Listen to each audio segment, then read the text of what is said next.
Công an tỉnh Vĩnh Long bắt giữ khẩn cấp nam thiếu niên 16 tuổi sát hại hai mẹ con trong căn nhà gây chấn động dư luận.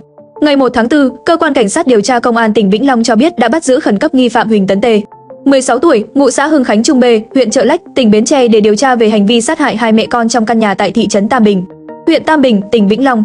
Nạn nhân được xác định là mẹ con bà NTTH, 65 tuổi và ông TQ, 47 tuổi, ngụ thành phố Biên Hòa, tỉnh Đồng Nai. Khám nghiệm hiện trường, cơ quan điều tra xác định vụ việc có tính chất đặc biệt nghiêm trọng. Ban giám đốc công an tỉnh Vĩnh Long đã chỉ đạo phòng cảnh sát hình sự phối hợp cùng các đơn vị nghiệp vụ khẩn trương điều tra làm rõ. Khai thác nhanh, T đã thừa nhận hành vi giết bà H và ông Q vào khoảng 1 giờ sáng 31 tháng 3 rồi sau đó bỏ trốn. T khai quen biết với ông Q và thường đến nhà ông chơi đến khi xảy ra vụ án. Tại thời điểm làm việc, cơ quan điều tra kiểm tra, thu giữ trên người T số tiền trên 40 triệu đồng và một điện thoại di động. Hiện cơ quan cảnh sát điều tra công an tỉnh Vĩnh Long đang tiếp tục điều tra vụ án.